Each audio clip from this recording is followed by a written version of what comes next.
Ladies and gentlemen, boys and girls, it's Diego, and we're going live right here from the Panhandle of Florida. I don't know if I'm having connection problems or what. I don't think so. The first live stream wouldn't connect, so I reconnected, and now we're actually working.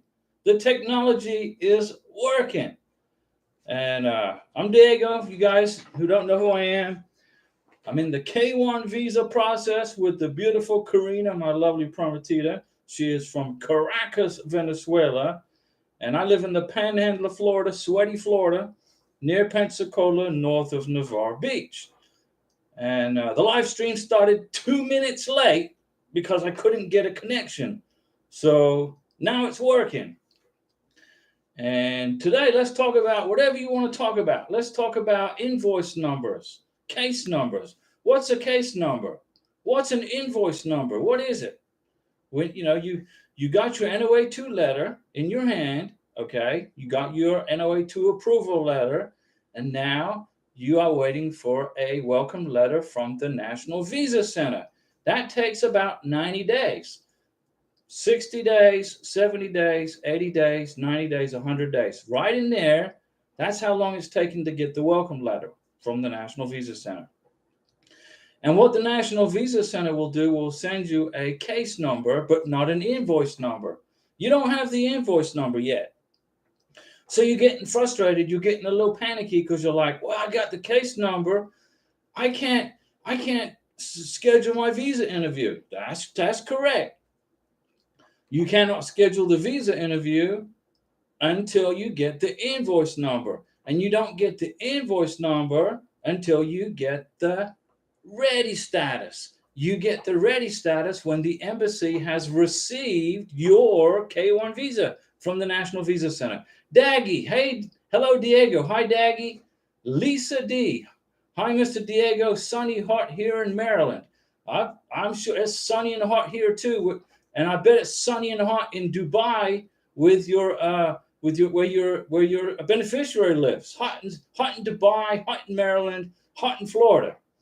Now, just trying to explain to everybody, the connection wouldn't connect. I couldn't get the live stream to connect. Okay, so now it's good. So you got your NOA2 letter, okay, and you got your case number from the welcome center, from the National Visa Center when you get your welcome letter. But even with the case number, you can't do much with that. You got to have the invoice number, right, guys? Okay. You get that when you get the ready status, and the embassy will send you the packet too. Now, Lissy D, no, that's not me you're thinking of, Sheena. Oh, that's right, that's right. Lissy D, that's right. I'm thinking about Sheena. Sheena's is her beneficiary is in Dubai. Your fiance, Lissy D, is from Cameroon this Sunday. Okay, that's right. Thank you for correcting me. Remember, there's 350,000 people thereabouts. A little exaggeration there. That's watching the channel, in one time or another. So that's right. Sheena is from Maryland with her beneficiary in Dubai. Now, so you get your welcome letter, right, from the National Visa Center. This comes to the sponsor, okay? The petitioner is the person that gets the welcome letter from the National Visa Center, not so much the beneficiary. So if you're a beneficiary and you're looking for your welcome letter from the National Visa Center, don't get stressed out if you don't get it, okay? But your sponsor will get that. Tina, hi, Diego. Hey, Tina, how are you? How is your family? So, what do you guys think about, I do the live stream on Wednesdays, Saturdays, and Sundays. Would you rather I do it Mondays, Wednesdays, and Fridays? Would you prefer you have your weekend free? It's up to you. This is your channel, okay? Tasha Lynn's World. Hi, I text you about my K1 on Sunday. Okay, that my lawyer send in my RFE late. Yeah, your attorney messed you up. Well, I got some good news. I got approved Monday. Well, that's good news. And your attorney needs to pay your money back, give you back all your money because your attorney was not watching your case closely enough. Payari Mihak. Hi, Diego. And Karina. Let's see here. Any update on Pakistan embassy? Well, every embassy is processing K1 visas, Payari, including Pakistan in Islamabad. Okay, just guys, just got to be patient. Just got to be patient. Tina, sure, sure. Monday, Wednesday, and Friday is okay. I hope it's okay with others.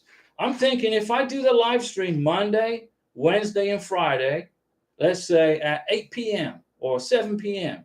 So let's say 7 p.m. Central Time, 8 p.m. Miami time, Monday, Wednesday, and Friday. Then you guys have your weekends to be free. You don't have to, worry about immigration. You don't stress out immigration over the weekend. Okay, so that's what I'm thinking. Susie Gomez. Hello, Diego. Hey, Susie. Tres and W. High five. Let's see, Susie. Please don't take Saturday and Sunday because of us who work. Please don't take Saturday and Sunday. Okay. Well, how about I go live stream Monday, Wednesday, Friday, Saturday, Sunday? Is that overkill? Would that be too much? Maybe I don't want to go too much for you guys, okay? And you're going to get bored. So maybe we'll figure this out, okay? Let's do maybe Mondays, Wednesdays, and Saturdays. How about Monday, Wednesday, Saturday? And then that way you guys have Sunday, go to church and do your church thing. So I'll keep the Saturday. I'll keep the Saturday. Milk Mac. Hi, Diego. I just got our NOA 2. When should I fill out the form for the affidavit of support? Okay, number one, you don't fill out an affidavit of support for a K1 visa. You fill out the declaration of financial support. Okay, declaration of financial support, which is USCIS form I-134. Okay, I-134. And you fill it out, I would say probably when you get your welcome letter from the National Visa Center. Okay, Tina says Monday, Wednesday, and Saturday is good. Okay, that's 2.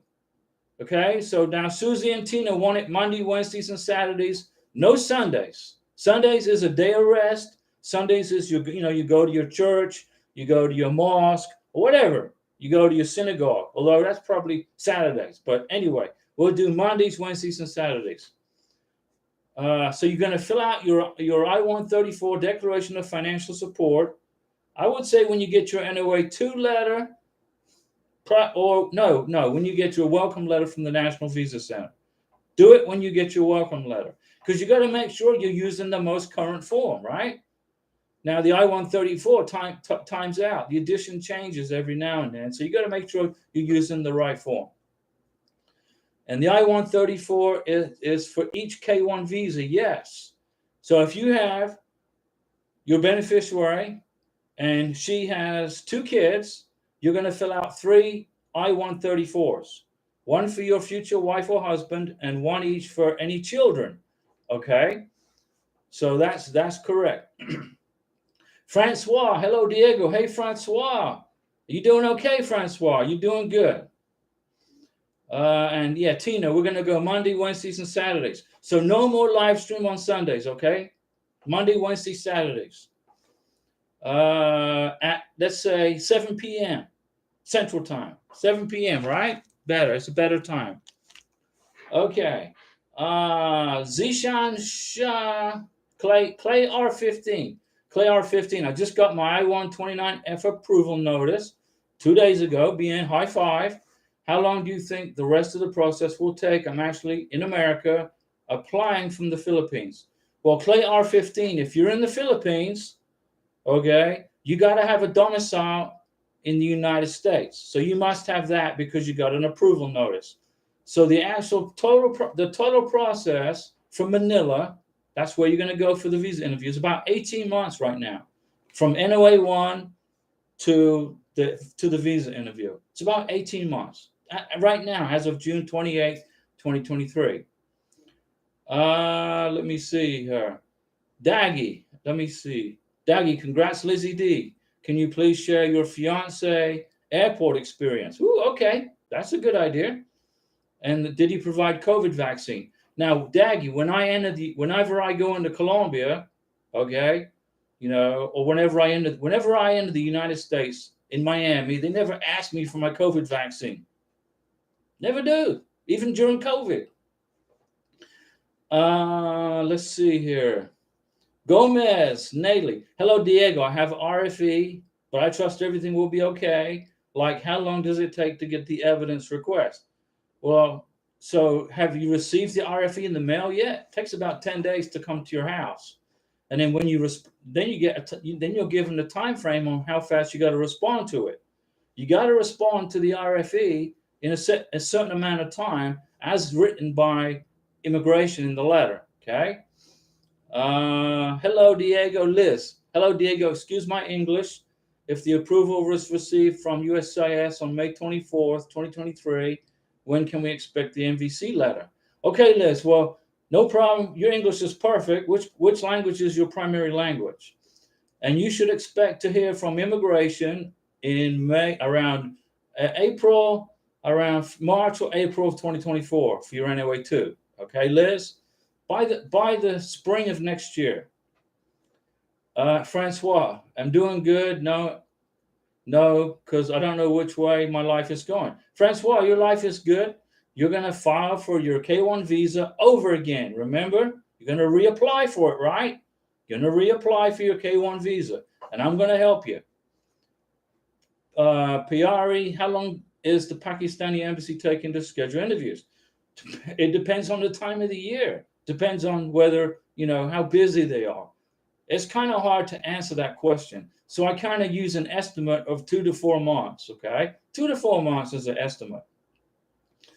It's an estimate. It's hard to pinpoint an exact time. All I can do is make a video about somebody who went through it. And this is their case, okay? This is how long it took them. And I've made videos about that for London, Brazil, Romania. I'm trying to remember, a bunch of countries. Miguel Aureliano, have they started reviewing July cases? Not yet. As soon as they start July, I'll make a video. You guys will be the first to know. Clay R15, will I receive my NOA 2 saying the application was approved?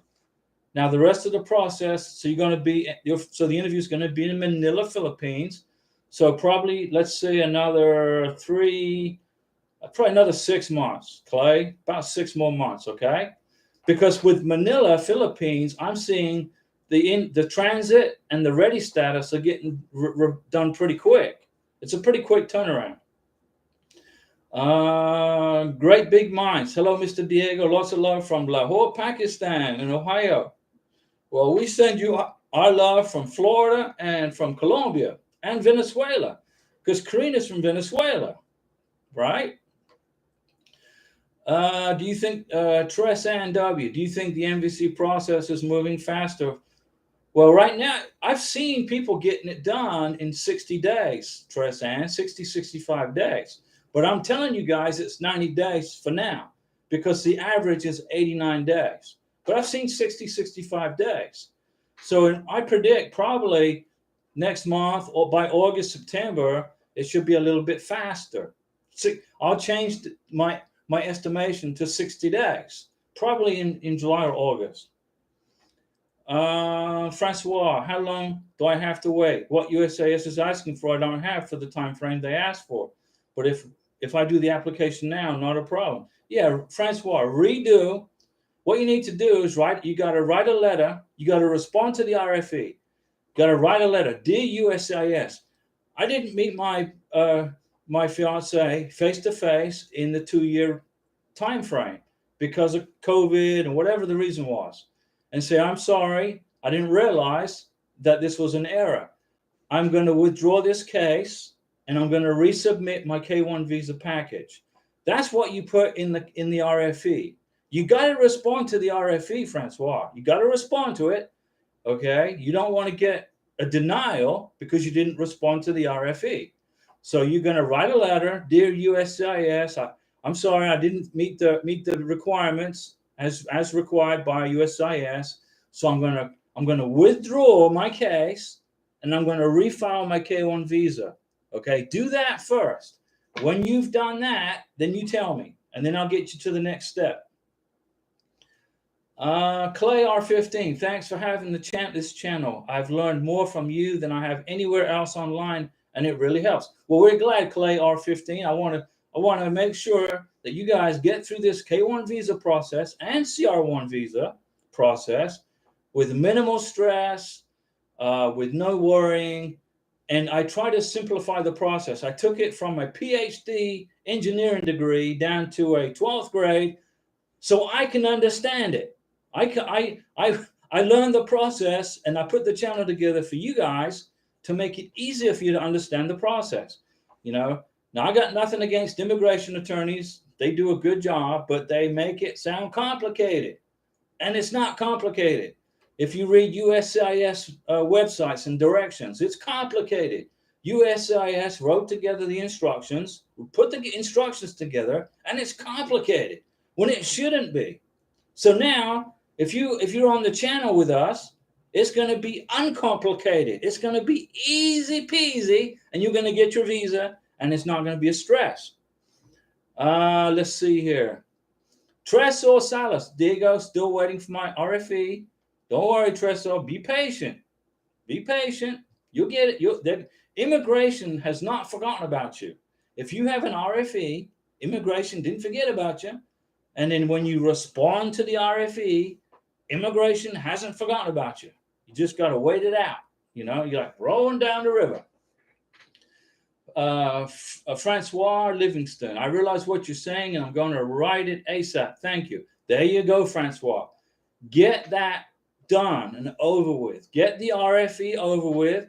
Withdraw that case. Pull it. If you don't respond to the RFE, Francois, they're going to deny your visa. You don't want a denial. That's what you don't want. You don't want a denial. You want to take control back from this difficulty and say, okay, I messed up. Sorry. My fault. Withdraw the case. Refile for your K1 visa. Get it refiled. Denise Jefferson. Hey, Diego, I'm sad for Francois, but want to thank her for sharing the good news. The good news is that when she reapplies, it will be less time. Yeah, Denise. Number one, it's a sad thing that happened to Francois. But number two, you got to move on from that. Don't be a victim. No more victim. Now, be proactive. Fix the problem. What's the problem? Didn't meet face-to-face within 2 years. Okay, she didn't know. Now she knows. She's going to withdraw the case, so I'm saving her from a denial. I'm going to put a protection around her so she doesn't get a denial, and then she can reapply and get it done a lot quicker because immigration is going pretty quick now. Great Big Minds, sticking to 90 days for welcome letter. There you go. It's been 71 days, no response from MVC. Great Big Minds, 90 days. I'm in the same 90-day window as you guys, okay? I got the NOA2 letter May 30th, 2022. Now we're waiting for our welcome letter. I calculate the last week of August, the first week of September is when we'll get the MVC welcome letter. Renel, hi Diego. I had previously applied for I-30 married, then canceled at the MVC level. Okay, no problem. Now I plan to file I-129F. Do you think I must include the divorce from my previous wedding? You must, Renel. You must include your past divorce from the previous, okay? And you must write a little letter of explanation why you backed out of the I-130 at the MVC level. Write it. If immigration has all this information on you already in their computer, but what you want to do is you want to make it as easy as possible for immigration to find the information on your past I-130, IR1 visa application. So include in your K1 visa package your NOA1 letter, your NOA2 letter from your past immigration, your MVC welcome letter. Anything you got, okay, anything you got, Renaud, from your first immigration request, include it in your K1 visa package. I did. I mean, this is my second K1 visa. I included my first NOA1 letter, my first NOA2 letter, my first welcome letter from back in 2016. And I wrote a letter of explanation. Hey, it didn't work out. She didn't want to live in America. It was too hot. She was scared of hurricanes. She didn't like the food. She didn't like the clothes, the clothing styles in Walmart or wherever. Forever 21. I wrote a letter of explanation, and immigration said, okay, your second K-1 visa is approved, Diego. You're good to go. But now I'm considered as a multiple filer, which means on my NOA-2 letter, it said I have been put in a database as a multiple filer, which means this is my second time. I can't get a third chance. I could, but I'm not going to get a third chance because Karina is going to be married to me for eternity. She's going to have to put up with me forever. But yeah, I hope that helps you out, Renault. You got to help immigration. You got to be proactive. Immigration, once they get that K-1 visa package from you and they can see from your first turn go around didn't work out, they have the receipt numbers and the case numbers. It speeds up their processing for your visa to go in and do the cancellations and wash it out of the system. All right. That's what they did for me. I got a letter when I put in there the NOA-2 letter from my first K-1 visa. They sent me I got a letter from the State Department out of the blue, like a week after I filed the K-1 visa, saying this visa has been terminated, which was the one of 2016. I'm like, yeah, good. I want it terminated. Boom. See, adios.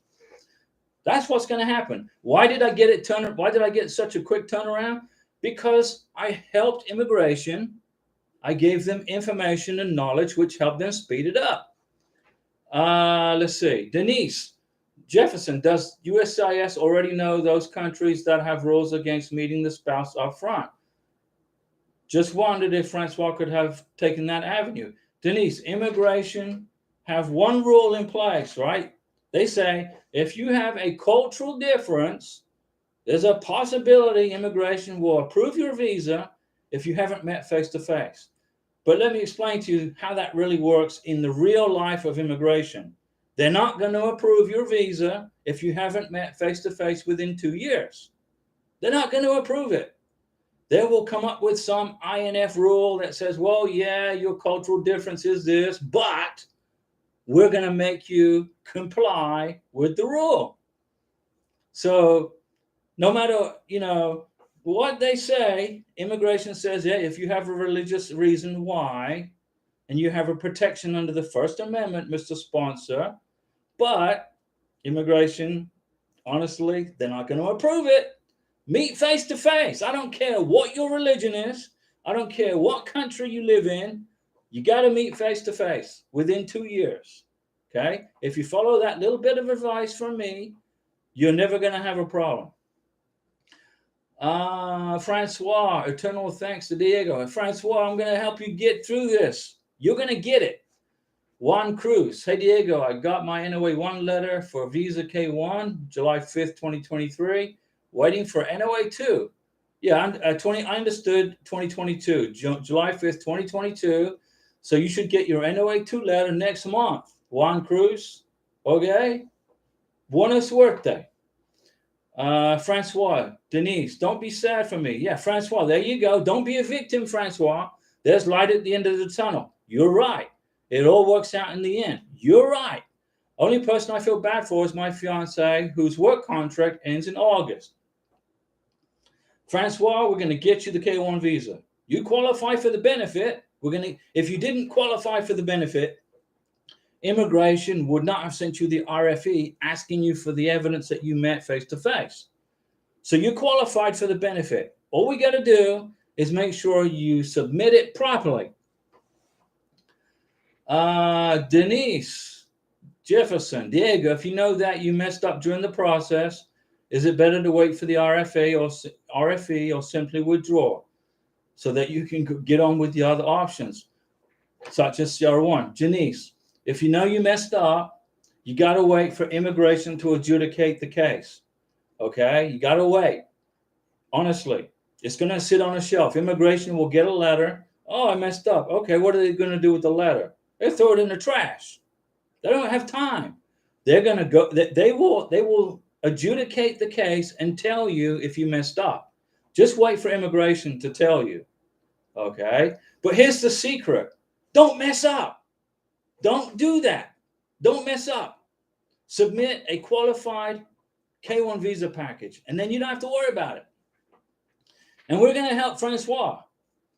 Let's see. Sharon Persekian. I filed my K1 visa through Boundless. Okay. And I included a copy of my divorce. Does my fiance need a copy for the interview? Yes, Sharon. Yes, yes, yes. You need a certified copy. You got to have a certified copy of the divorce decree, Sharon. Please don't forget that and get that to your beneficiary. Sharon, high five, Sharon. Thank you for that super chat, Sharon. Karina is at work right now in Bogota helping her friend put her store together for free.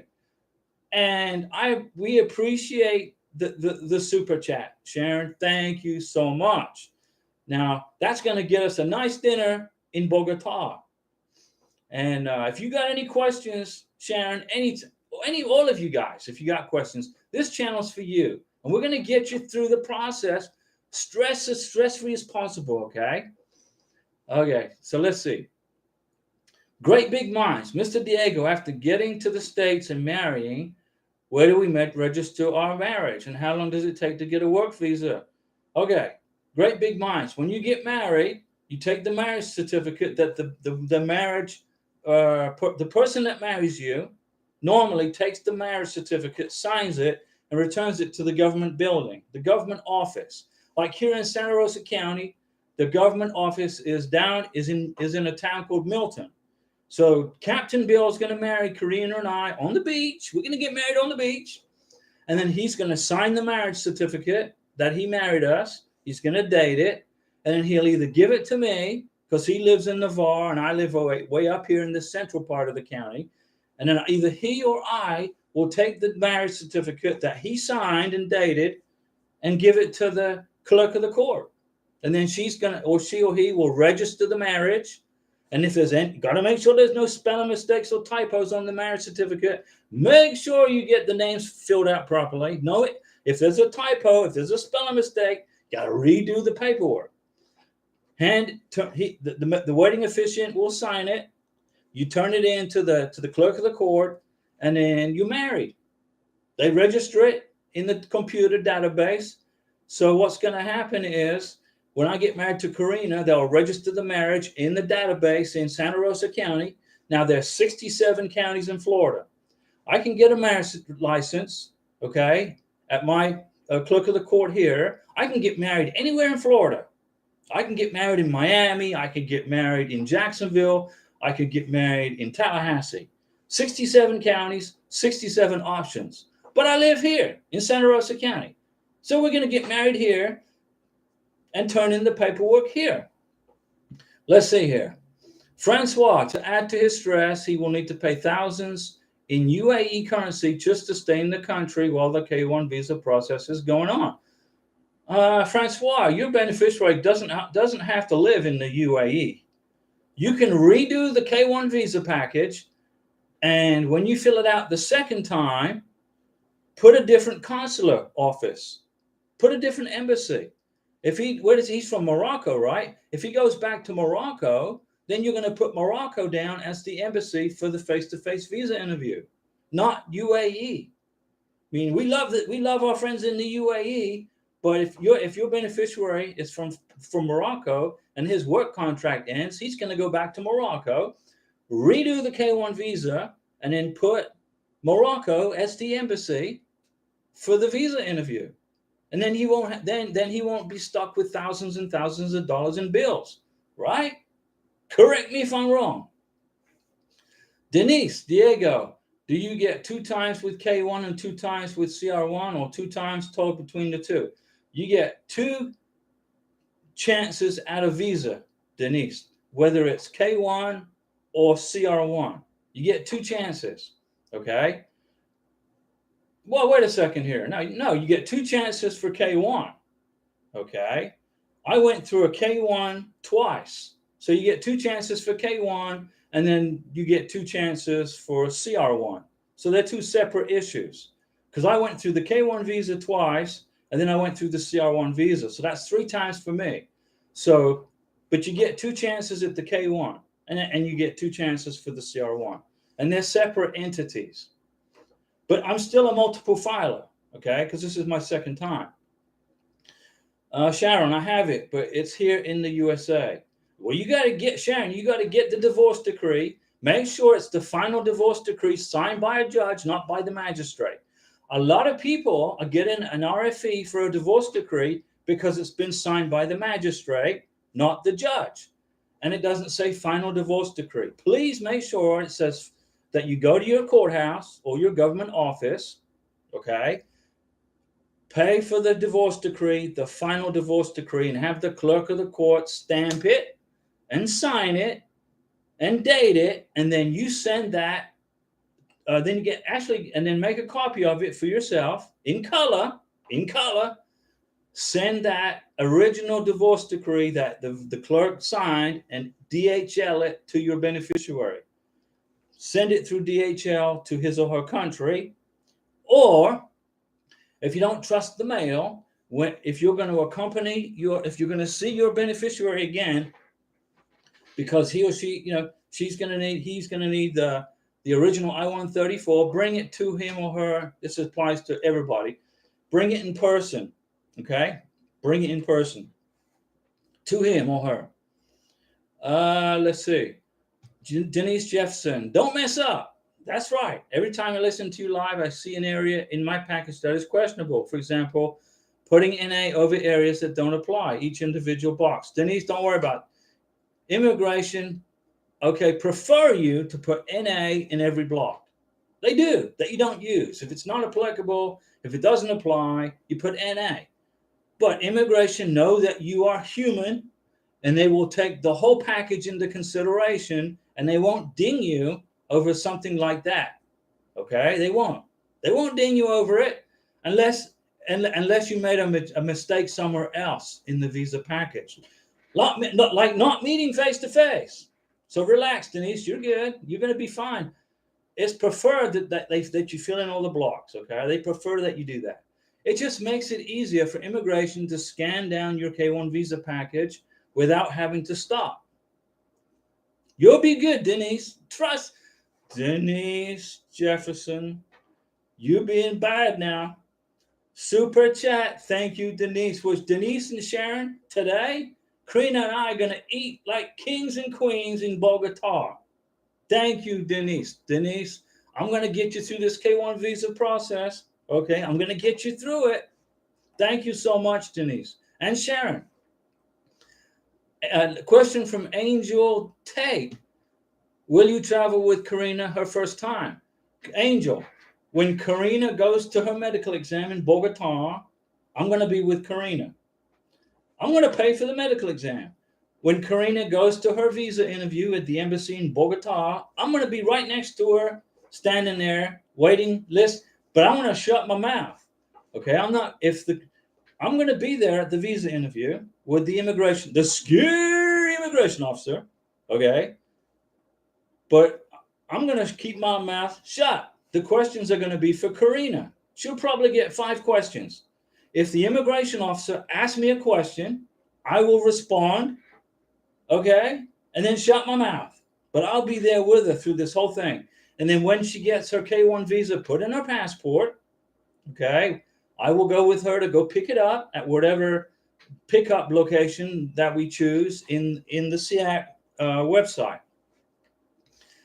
Great big minds have to get an approved from the embassy. Do they stamp on the passport or attach a visa?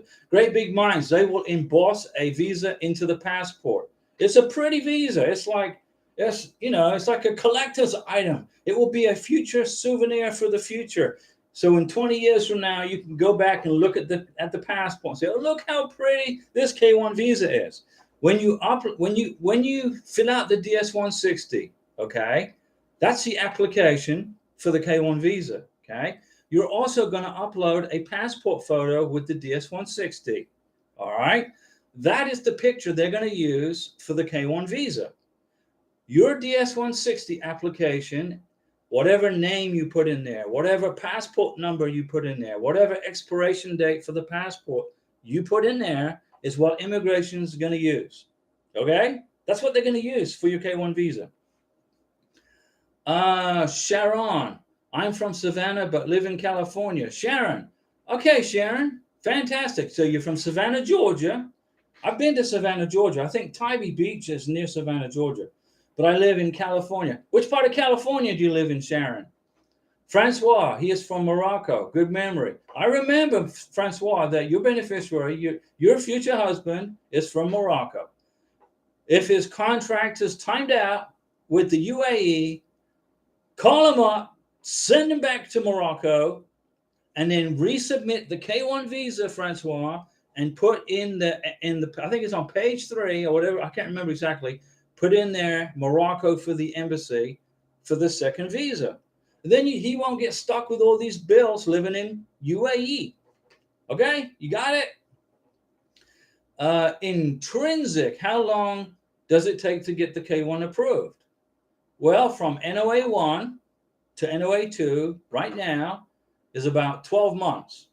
Okay, 12 to 13 months. There's a few people out there still waiting, and they're stressing out and frustrated because they can't get their NOA 2 letter, but they're going to get their NOA 2 letter. Just got to be patient. Ariel DeBow. Hi, Diego. This is Ariel from Oklahoma. Hey, Ariel. I received my NOA 2 May 5th. Good. I want to surprise my mother and take her to Morocco to meet my fiance October 19th, 2023. I'm trying to beat the interview. Okay, now, Ariel, don't buy any plane tickets for you or mom until the K1 visa, okay, until you have the visa date interview scheduled, okay? But that's a nice thing you're going to do. Kaiser M. Hello, Diego. Do you know the average cost of the medical exam which my beneficiary has to do in our home country? Well, every country's different, Kaiser H. Every single country has their own price for the medical exam. It's not a blanket cost. Like it's $535, right, for the K1 visa right now. But each doctor in each country have their own price. Like Karina, she's going to get a medical exam done in Bogota. How much is it going to cost? Probably $100, $150, somewhere in there. You know, I'll pay him in Colombian pesos. I'll pay him in cash, and then get a receipt. You got to get a receipt for the medical exam, okay?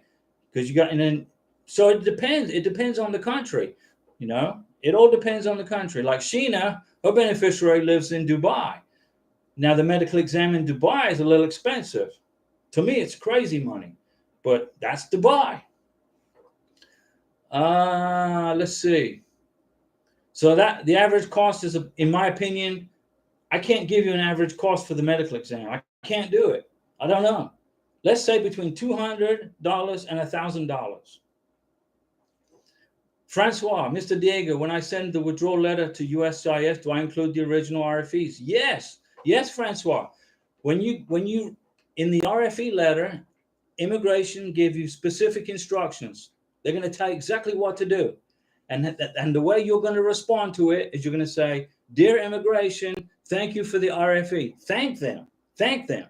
And then apologize for making the error that you haven't met in person, like you're supposed to. And then say, I respectfully request to withdraw my case. Okay?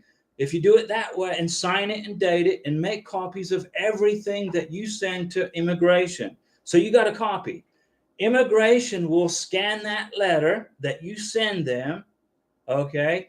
They're going to scan the letter into their computer database, and so then when you file the K1 visa the second time, they're going to go into your old case, they're going to look up the information, and they're going to see your very lovely letter saying that you messed up the first time. Okay, immigration says you're human. Boom. They're going to approve your second K1 visa, just like they did for me. Okay, I'm the perfect example. Okay, except I went through a divorce. It was a nightmare. It was horrible. Woo! I tell you, I had to find an attorney in Medellin. What a drama that was. But it's over with. Don't be a victim. Don't be a victim. Okay? Denise Jefferson. So Sharon, you live in Sacramento. Okay. Beautiful part of California. Denise Jefferson, your live chats are priceless. We really appreciate your guidance. Glad to be here. the process is already so expensive. You're right. Most of us cannot afford an attorney. I can't afford an attorney, and they insist on charging by the hour. It's like $100 for a freaking question. Excuse me. You call your attorney. Hey, tell me about this RFE. By the way, why didn't you tell me I got the RFE? $100 to answer the question. It's insane. So I know the process by like the back of my hand. Okay, guys, I've been through 2 K1 visas and a spousal visa. So I said, okay, let me put the channel together to help you guys, because, I can't afford $4,000 for an attorney. And I know the process isn't difficult. It just requires to follow rules A through Z, follow these rules, okay? Fill out the paperwork A through Z like they want, and you're good to go. Then you get your visa. All right? So there you go. So it's a great honor, Denise, to help you guys. I can't afford an attorney. Intrinsic, thank you, sir. No problem. Francois, I didn't think the sponsor in a K1 visa is allowed at the interview. Depends on the country. In the Manila, Philippines, Francois, the sponsor is not allowed into the interview room with the beneficiary. In Bogota, Colombia, I'm allowed. Different ambassador, different country, different rules. Every ambassador runs his embassy the way he or she wants to run his or her embassy. All right? So that's the way it is. So you got to find out you got to find out from the embassy if you're allowed in, Mr. Sponsor, Miss Sponsor. Vivian Chiamaka Uzama. Hi, Diego. Received my NOA 2 16 June 2023. High five. When do you think USCIS will ship our petition to the MVC? Okay. USCIS will ship the petitions to the MVC every 2 weeks. Every 2 weeks. They send it out except on holidays. And I made a video about it. When will I know that the MVC has received my K1 visa package from USCIS? They're going to send me a welcome letter. When do I get the welcome letter? It's taken about 90 days right now. So, I'm not going to get on my phone and check the status every day. Did MVC get my K1 visa yet? I'm not going to do that because I don't know when USCIS is going to ship it, and I really don't care. They can ship it as long as I get it done in the next 3 months. If it gets done in the next 3 months, I'm happy as a clown. Okay. Lindley Feud, super chat. Lindley Feud, thank you. And great big minds. It's from us to you, Mr. Diego. Thank you. Thanks for all the guidance and info. You have helped us a lot. Lindley, we're going to get you through this K1 visa package. It's not going to cost you $4,000 in immigration fees. It's not going to cost you $100 an hour to ask questions of an attorney. I promise you. I know how to do this. And Lindley, thank you. Karina and I greatly appreciate your generosity. Also, Denise and everybody. Let's see. Denise, wait a second. Francois, not only you have a good memory, but you are a riot. Well, if this channel was boring, you wouldn't be here, guys, would you? GE, typo, how are you? GE, how are you? I'm good. How is England? You're in England, right? You're in London. You're eating Cadbury's chocolate. Did you eat fish and chips for me? Denise Jefferson, the medical costs sound low. Are we to assume that Miss Karina already has all of her vaccines? Do you know which are absolutely required so my beneficiary can get them now? Okay, here's what happened with Karina, right? She called the medical. First, we figured out who the doctor was in Bogota. Well, I already knew. So she called the doctor up in Bogota and said, hey, what vaccines do I need for my K1 visa? And the doctor said, that's private information. I can't tell you.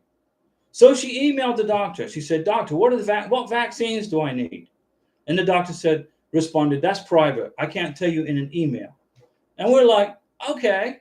So I Googled, you can go into the USCIS website and find out what vaccines are required by immigration. COVID is mandatory, by the way. And they listed it in there. So what we're going to do is we're going to go to the medical exam with Karina's medical vaccination records, okay? and the doctor's going to tell her, you need this, this, or this. We can get them done in the United States. We don't have to do it in Colombia. We can get the vaccinations done in the USA. Okay. We have a doctor here in Pensacola who's going to do a second medical exam on Karina. Okay.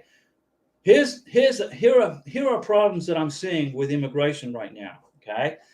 You got your medical exam in your hand in the sealed envelope, right? You go to the airport. You arrive in the United States. Let's take Miami as an example. You arrive in Miami International Airport. The Border Patrol officer's been taking the medical exams from the beneficiaries. So the beneficiaries have been adjusting their status paperwork for green card, assuming that immigration has a record of their medical exam when they adjust the status. They don't. So if the medical doctor takes your medical exam, your sealed envelope from your hand at the Border Patrol checkpoint, you got to get a second medical exam done in America, okay? File your adjustment of status paperwork with the I-693 form, your vaccination certificate. When Karina gets to America, I'm going to get her over to the doctor's office in Pensacola for her second medical exam. It's going to cost me some money. Oh, well, okay? It sucks, but it's part of the process. The doctor's going to say, Karina, you need this vaccination, you need this vaccination. You didn't get it while you were in Colombia. And Karina's going to go, okay. So then we're going to go to, the CVS, or whoever does vaccinations. We'll go get her done. Get her vaccinations.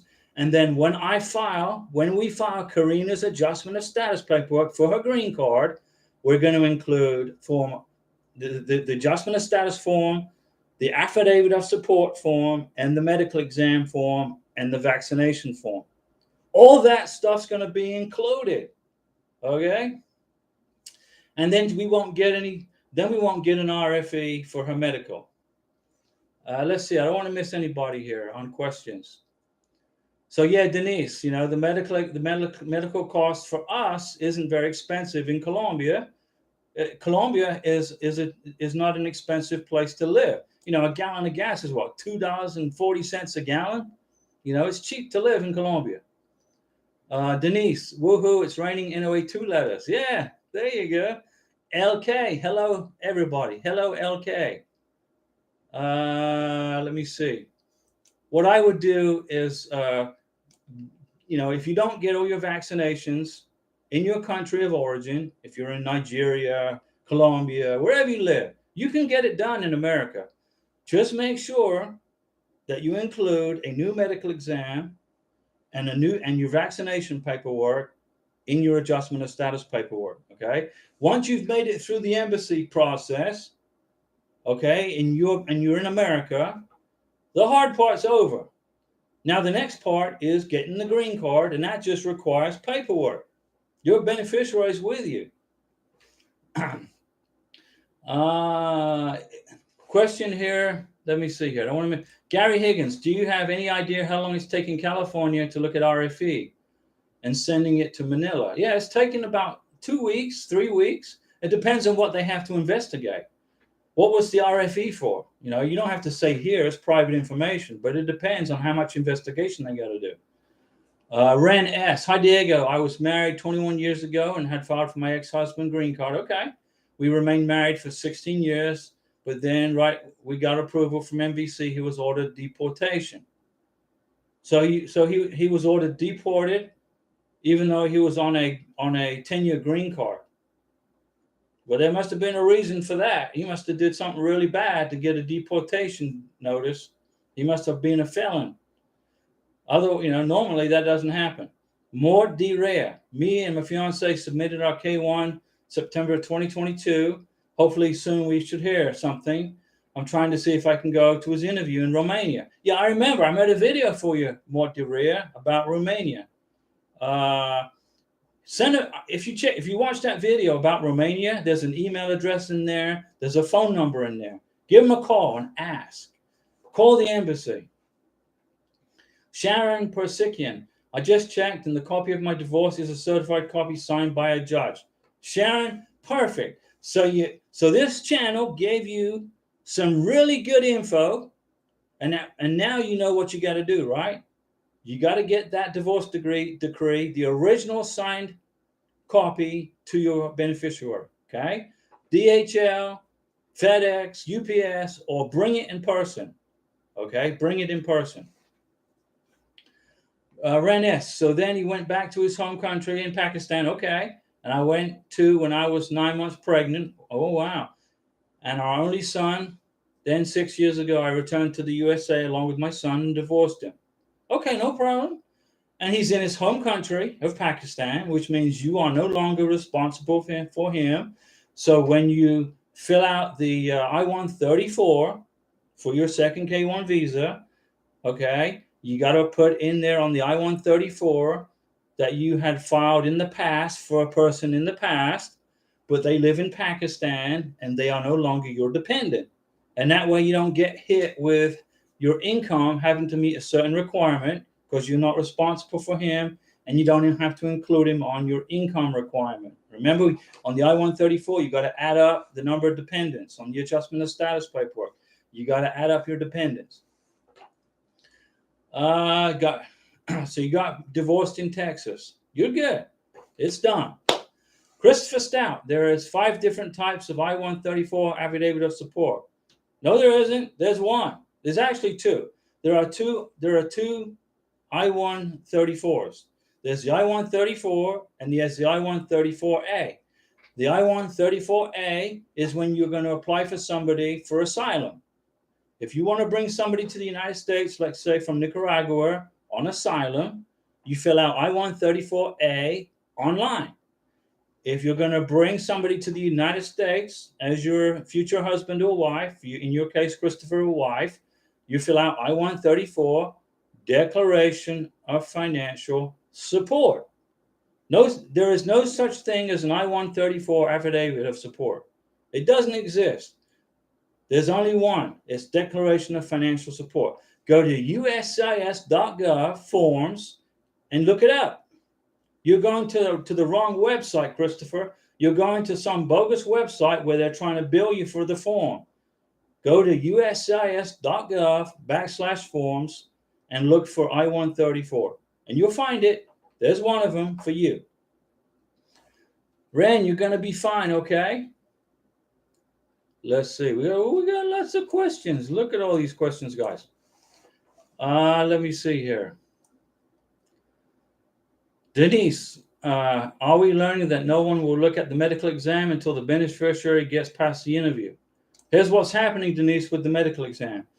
You get a sealed envelope to bring to the embassy interview.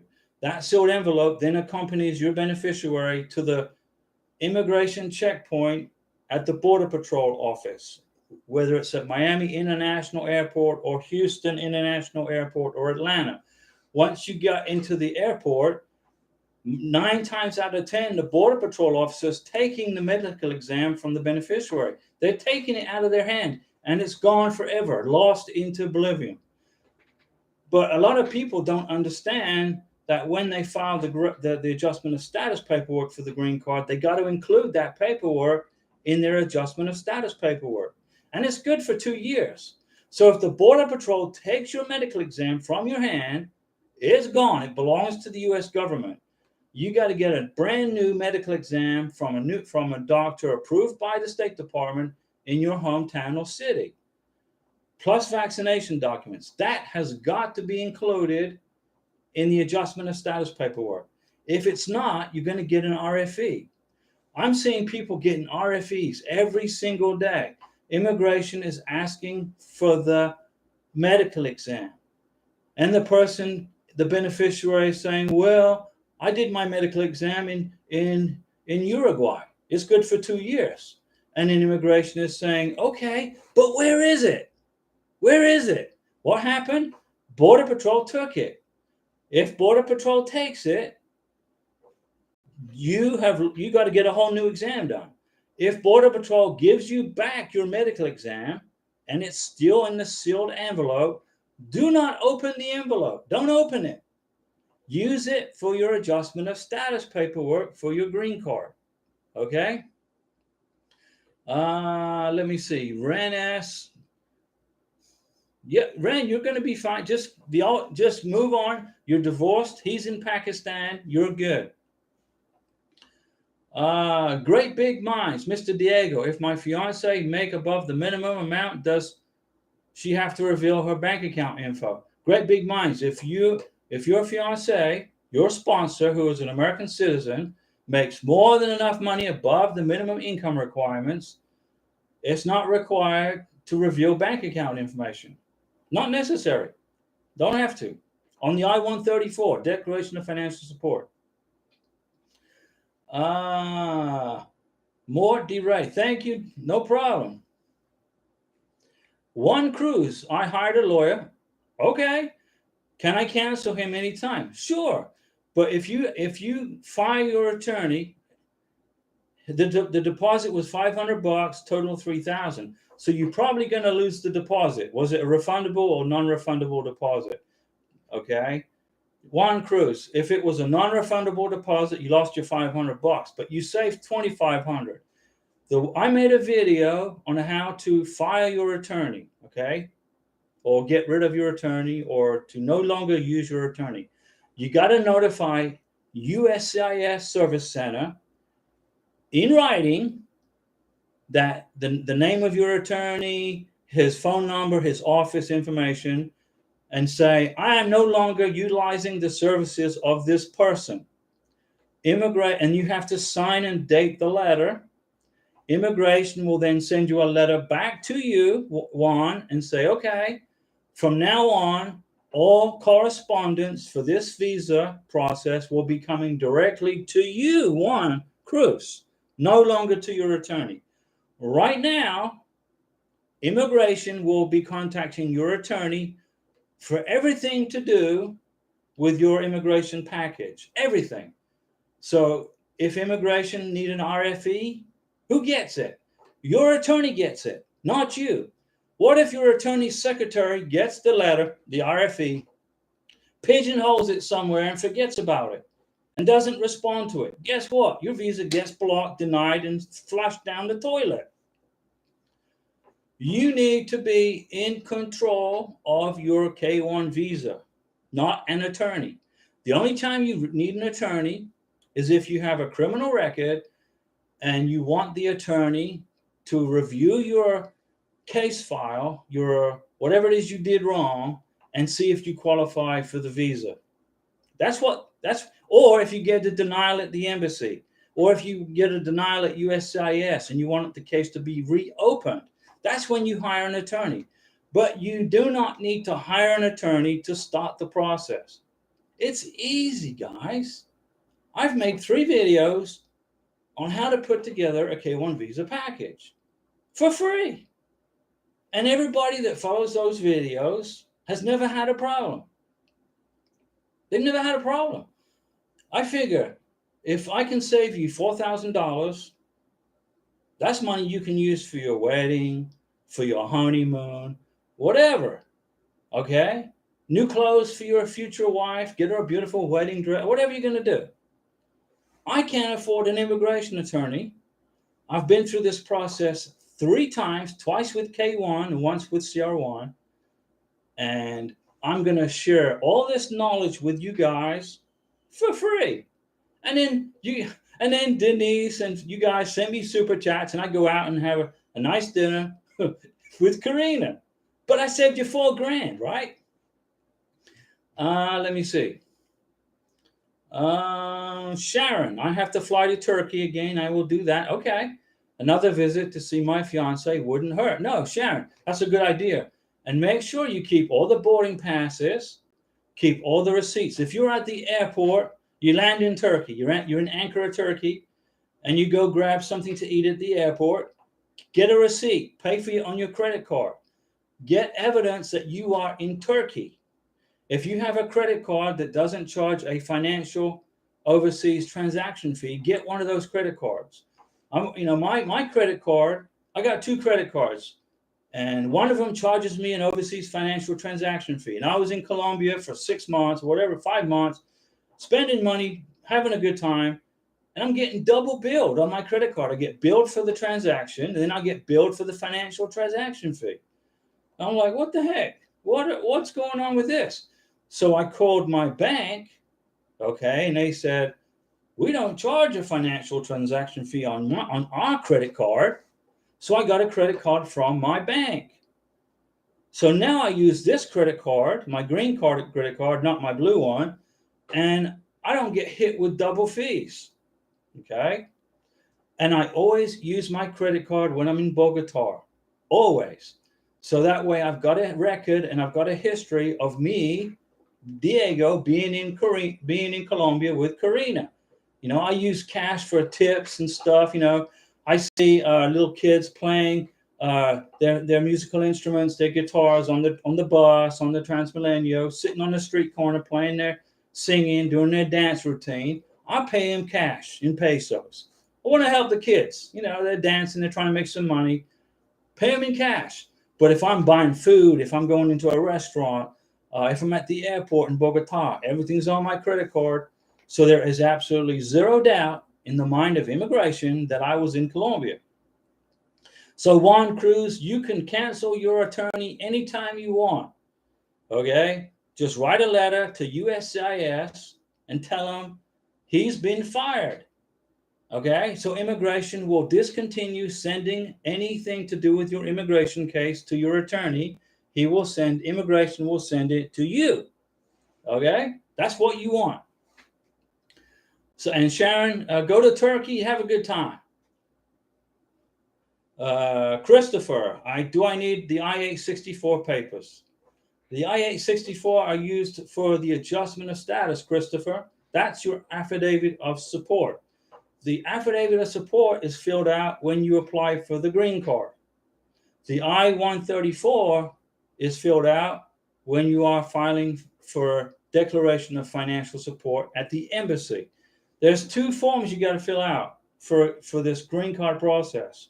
The I-134 is at the embassy level, and the I-864 is when you apply for the green card.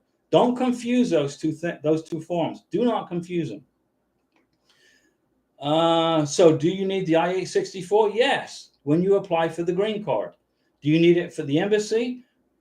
Depends on the immigration officer. The immigration officer may ask for it, but not likely at all. But fill it out and give it to your beneficiary just in case. They might ask for the I-134 and the I-864. Two separate forms. Fill them both out, sign both of them, and that way you got the base covered. But the I-864 is used for the green card. Gary Higgins, Diego, our RFE was they needed a death certificate of the beneficiary's late husband that passed away. Yeah, okay, no problem, not a problem. Christopher Stout, I-134 EZ. You're not going to fill that out. You're going to fill out I-134. I-134. What website are you on? What are you looking at, my friend? Liz, thank you. You're welcome, Liz. GE. I know we have 90 days to marry when my fiance arrives. Doesn't matter when within that time frame we get married. The earlier the better. GE. Here's the thing. Here's the deal. What I recommend. Okay. You get married within 30 days of arriving in America. Get all of your stuff done, all your paperwork done. Get your name on the rent, the mortgage, the tag, the title to the car, the electric bill, the gas bill, the water bill. Get a CVS card. Get her a credit card. Get him a credit card with her name on it, his name on it. Homeowners Association. Get listed with the Homeowners Association. Join Sam's Club. Join CVS. Get a CVS card. Get everything you possibly can put together that shows that you guys live together at the place you live at in America, the domicile, right? Have your friends write you a letter. Dear John and Susan, congratulations on your wedding. Mail the letter to your address where you live. You now have a letter arriving at your house or apartment or townhouse or trailer or wherever it is you live, proving that you guys are together. Immigration, when you adjust status to green card, are looking for cohabitation, living together, proof and evidence that you guys live together, okay? And as much stuff as you can put in that package, the better. Debbie, hi Diego. P.S. Any idea if they started working on July yet? Not yet, Debbie. You guys will be the first to know. When I know, because when they start working on July, guess what? I'm making a video. Denise, I assume that the significance of the medical is more to ensure the beneficiary is not coming over here sick. That's right. Thus becoming a burden on the state. This is true. But you have to prove that to the folks that process the green cards. You got to prove it twice. You have to prove this twice. You got to prove it to the immigration officer at the embassy in Colombia. Then you have to prove it to the immigration officer who's going to issue you the green card. So you got to prove it twice. Okay? Once at the embassy, once in America. That's the process. And it's crazy, right? But that's the process. Let's see here. Denise, I'm going to get you through this. I'm going to get you through it. I promise you. More direct. Can the beneficiary go to any U.S. doctor in the U.S.? No. More direct. When you get to America, your beneficiary has to go to a doctor for a second medical exam. If the Border Patrol take your first medical exam away from you, they snatch it out of your hand. It now belongs to the U.S. government. You got to get a second medical exam. It has to be by a doctor approved by the State Department. Okay? So what I recommend you guys do is start now, tomorrow, tonight. Google where you live. This is what I did. I live near Pensacola. I live in Santa Rosa County near Pensacola. So I Googled State Department, Civil Surgeons, Pensacola. Boom, there's a list of names. So this doctor came up as an approved doctor by immigration, approved by the State Department. So I called the doctor's office and I said, hey, doc, I spoke to his secretary. I said, is this doctor approved by the State Department to conduct medical exams for K-1 green card processing? And the secretary said, yes, we are authorized by the State Department.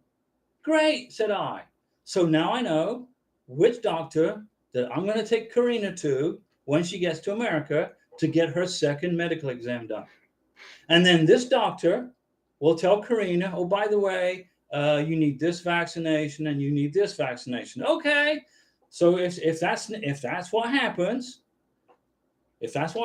Karina will then go, I'll take her to the doctor, get the vaccinations, get it logged on her vaccination card, go back to the doctor, and we're done. We're going to adjust her status. So Denise, hang in there, okay? Hang in there. You got to go to a doctor approved by the State Department in America. Angel, I read somewhere that the sponsor has to have at least $20,000 in the bank to bring the beneficiary to the USA. Not true, Angel. That's not true. Stay off of Facebook. Quit reading that stuff. Pete B, super chat. Thank you, Pete B. I appreciate you, man. I tell you, my favorite beverage is Mountain Dew. Okay. Well, it used to be Coke, but I switched to Mountain Dew. And I'm gonna be stocked up on Mountain Dews. Thank you, Pete. Angel Tate, please listen to me. If the sponsor meets the income requirements, the income is good. You don't have to disclose how much money you got in the bank. Now, so quit reading this stuff on Facebook. Here's the deal. If your sponsor does not meet the income requirements and he or she's got 20 grand in the bank, then you disclose it because it helps you get the visa approved. If you are a person, let's suppose you're a Filipino and you want to come to the United States on vacation, so you fill out a B2 visa. You go to the U.S. You go online to the U.S. Embassy in Manila, Philippines. You go into the website and you apply for a B2 visa for a tourist. That's where you would disclose that you got 20 grand in the bank, so you can get a tourist visa. Okay. For a K1 visa, would you disclose it if you meet the income requirements? No, it's not necessary. So stay off those Facebook groups. They're going to get you misinformed. Let's see. Mort Dire, if I got a promotion at work, which companies do I need to update USCIS? No, you don't have to update USCIS. USCIS don't have time to keep going back and forth to your K1 visa package. You update it on your I-134 when you fill out the Declaration of Financial Support. That's when you update it. That's where you update your income, okay, for the visa interview. So congratulations on your promotion. And when you fill out the I-134 for the embassy interview, that's when you update that information. Denise Jefferson, one, cut your losses and run. Diego's live chats are worth $4,000 a night, and his services are free. Denise is 100% correct. Denise, between us, Denise, we're going to save $4 grand, right? We're going to save him $4,000 tonight, right? And we're going to get him his K1 visa for free, right? He's just got to listen to our advice. Ranger Martinez, if I am a citizen, can I go with my fiance to the airport on the visa line when she enters the United States? Ranger, you can go as far as the counter where you buy plane tickets. You cannot enter immigration, okay? Immigration will not let you go into the security area. That you won't get in there, okay? It's better for you to accompany your beneficiary to the United States so you can go through immigration with her, okay? Go with her or with him through this process. I'm going to fly to Colombia and finish up this process in Bogota. I'm going to do the live streams from Bogota. And Karina's going to be sitting right next to me, and you can chat to her. She's prettier than me. Let's see. James Wright, can someone get 2 med exams in their home country to be safe? Here's what I would do, James. What I'm going to do for Karina is we're going to get 2 medical exams. Well, she's going to get 1 medical exam in Pensacola for the green card, okay? But I'm going to ask the doctor to fill out and sign 2 forms, 2 Form I-693s. Doctor, can you sign this form and also sign a second form as backup? Well, Diego, that's going to cost you $10 more. Okay, here's $10. Please sign 2 forms. So when I mail the first one off for her green card, if immigration lose it by accident, I got a second one at the house, ready to go. That's just food for thought. Let's see. Juan Cruz, no problem. Thanks. Christopher Stout. Okay, no problem. Sharon, I have all my boarding passes and receipts. He's in Istanbul. Perfect. Bahu, I'm doing a joint sponsor. Is that a problem? No, joint sponsors are great. Not a problem. It's not a problem. GE, thank you. Les F, have you heard of anybody with hepatitis B coming to the U.S.? I've never heard of anybody with hepatitis B. But if there is a cure or if there is medication you can take, now I'm not a doctor, I'm a real estate agent. I'm not an immigration attorney. You know, I sell houses. But if the doctor says there is a way that you can treat Hep B, if it's treatable and it's no longer contagious, then you can come to America. Sure, you can come to America if you have HIV. Okay, it's considered it's not considered a disease that is a block for a K1 visa. Okay, can't discriminate against anybody. Pete B, your positive attitude is contagious. Pete B, with your super chats, I'm never going to run out of Mountain Dew. So if you keep me in Mountain Dew, I'm staying positive. I'm kidding. Thank you, Pete, for for that super chat. And Denise, fantastic super chat from Denise and everybody. Ren S. No, Diego, I never applied for his K1. We were married in Texas. He was already here. All you did was apply and stay and get the green card. Okay, you're good. He's done. Poof, gone. Forget about him. Move on. Ren S. We're going to focus on right now. He is no problem. He's history. He was deported by USCIS, so no longer your problem. And he got an approved green card during the time you guys were together. Okay, no problem. But you gotta let immigration know that. You gotta remind them. Otherwise, you're gonna get an RFE. Here's a question for you regarding your ex-husband. Denise Jefferson. My fiance has a BA, Bachelor of Arts from Nigeria, where English is to the primary language. Yeah, Nigeria, English is primary language. You said you certified Karina's transcript. Are you willing to clarify the process as a separate video? Well, I can do it right here to help you, Denise. I'll give you the answer right this second. Karina has 4 years of college from a university in Caracas, Venezuela. Okay.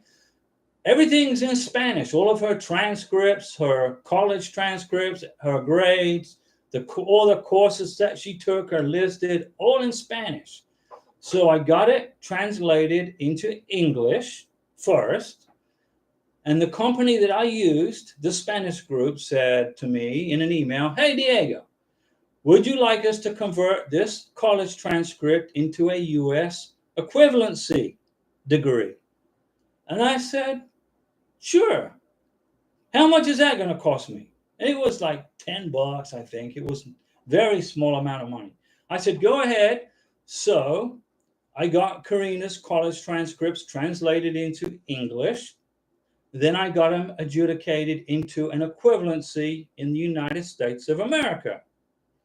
And it came back as an equivalent to a degree in tax accounting. So what I did was, in her K1 visa package, I put her college transcripts in Spanish. I put her college transcripts in English in the translation, certified translation. And then right behind that, I put the adjudication into a college U.S. degree, which was tax accounting. So I put those three in order, and I included it in the K1 visa package. Okay. Was it necessary for the K1 visa package? No. But let me tell you, if immigration look at that and they say, well, Karina's got a college degree in tax accounting, if Diego decides he's going to retire one day, Karina isn't going to be, it's not going to be hard for her to find a job. She's degreed up.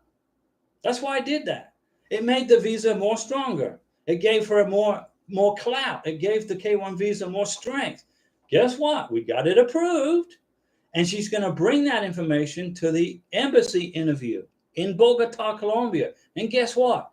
When you fill out the DS-160, it's going to ask you, Mr. Sponsor, Miss Sponsor, what is your beneficiary's education level? For Denise, in your case, your beneficiary is going to put in there, I've got a Bachelor of Arts degree. Boom. Fantastic. Makes the visa more strong, more fuerte, more stronger.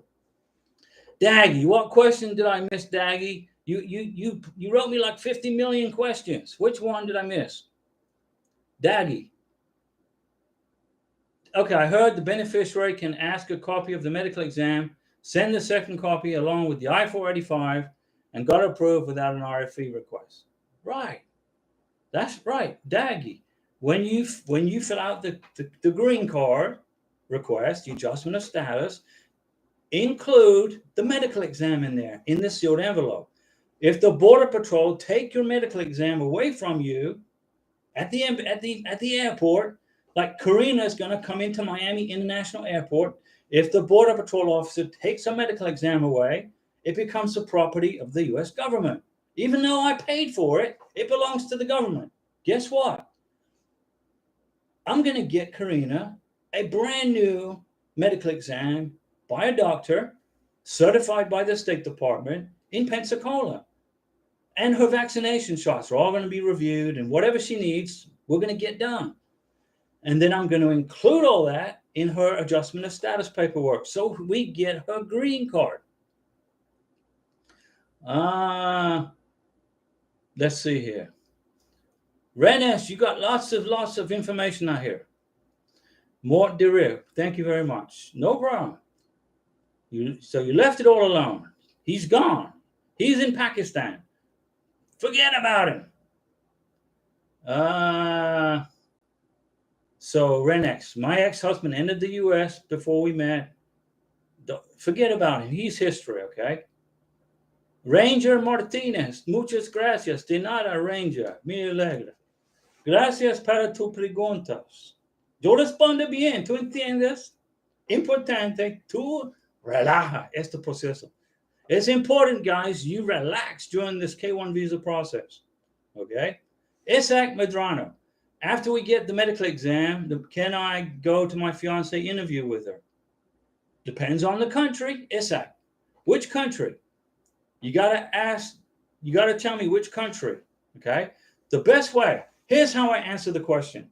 Can I, Mr. Sponsor, can I, Diego, go to the interview with my beneficiary for her K-1 visa interview? In Bogota, yes. In Colombia, the embassy says, yes, I can. But I emailed the embassy. I said, hey, can I go to the visa interview? I already knew I could. But they told me, yeah, I did a follow-up. Hey, can I come? And they said, sure. You got to ask the embassy. Adus Abu Bakr.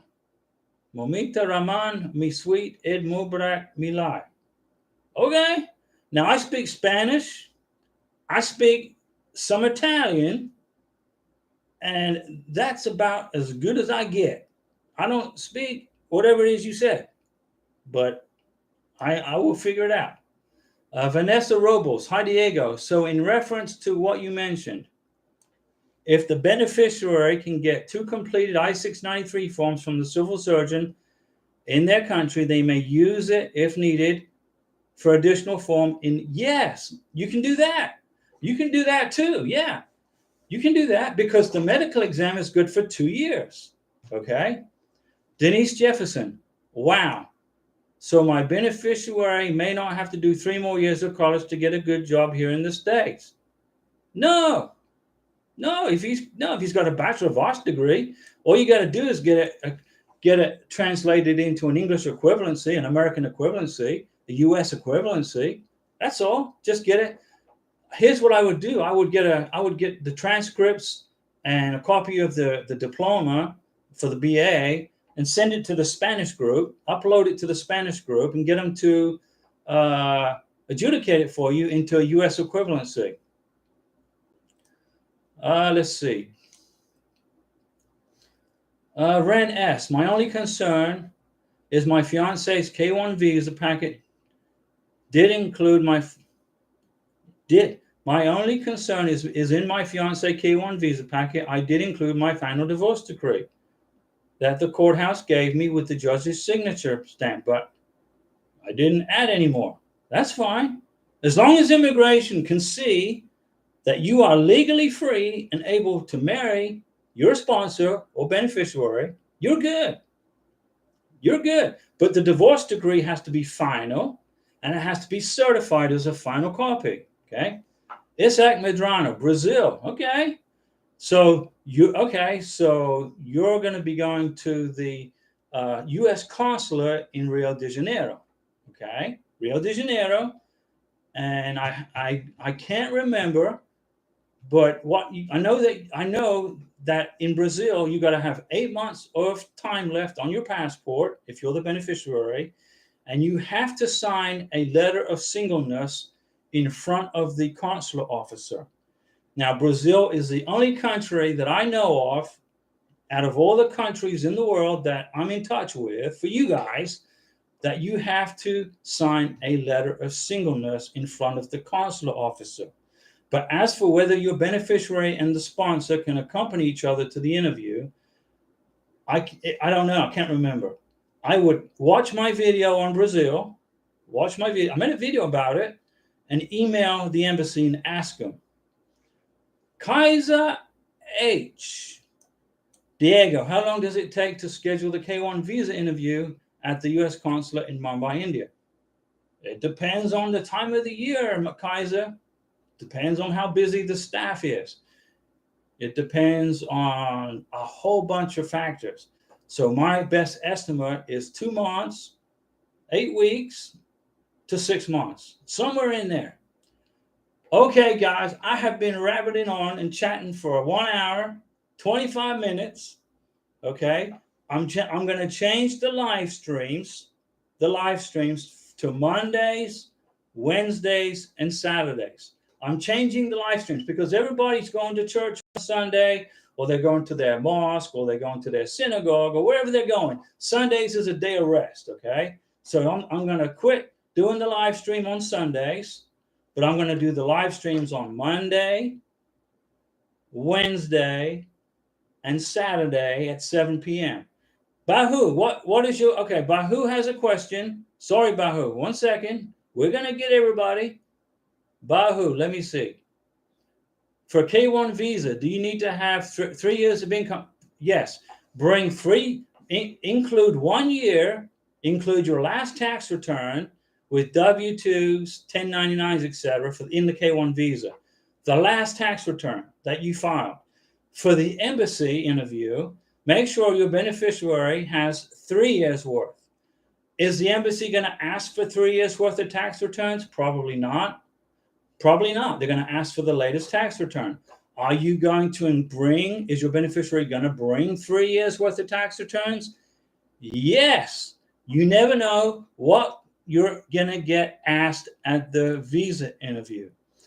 So we're going to do the live stream Monday at 7 p.m. Let's make this simple. Mondays at 7 p.m. Central Time, Wednesdays at 7 p.m. Central Time, and Saturdays at 7 p.m. Central Time. Now, Central Time is U.S. time, which is 1 hour behind Miami. So it's going to be 1 hour behind Miami, okay? So Mondays, Wednesdays, and Saturdays at 7 p.m., all the same time. So you guys are going to get used to being at the same time 3 days a week. But Sundays, we're going to leave as a day of rest, okay? Everybody, on Sunday, you need to be going to church, spending time with family, going to your mosque, going to your synagogue, wherever it is you're going to go, okay? Okay, guys, thank you, everyone, for the super chats, guys. Thank you so much. If you learned something new today, that's important, okay? I never ask you guys to ever like or subscribe to this channel. Never. I will never ask you to do that. So today is what? Wednesday, right? So the next time I'm back live with you guys is going to be Saturday, 7 p.m. Central Time. See you then, guys.